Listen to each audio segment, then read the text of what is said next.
Баршаңызға қайырлы күн достар. Сіздермен бірге Арай ПП. Бүгін сіздерге өте дәмді, тойымды ПП бананды кекстің рецебін ұсынамын. ПП рецептерді жіберіп алмас үшін каналға тіркеліп, қоңыраушаны басуды ұмытпаңыздар.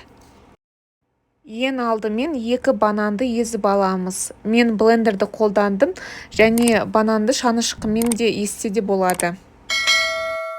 Үстіне 2 жұмыртқаны салып, венчикпен араластырамыз.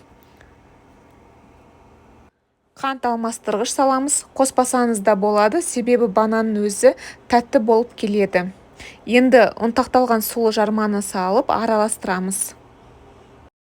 Үстіне тұтас дәнді ұн, яғни цельнозерновой ұн, қопсытқыш салып тағы араластырамыз.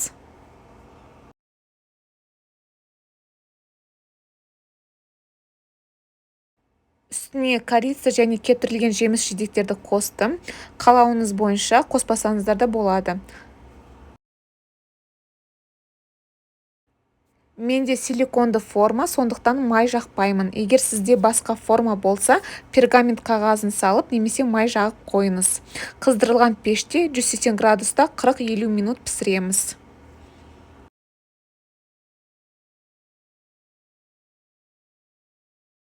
Міне достар, ПП бананды кекс дайын, ауызда балдай ериді және арықтап жүрген жандарға міндетті түрде ұнайды. Достар, менің инстаграм парақшама тіркеліп қойыңыздар. Арықтау туралы пайдалы ақпараттармен бөлісетін боламын. Астарыңыз дәмді болсын.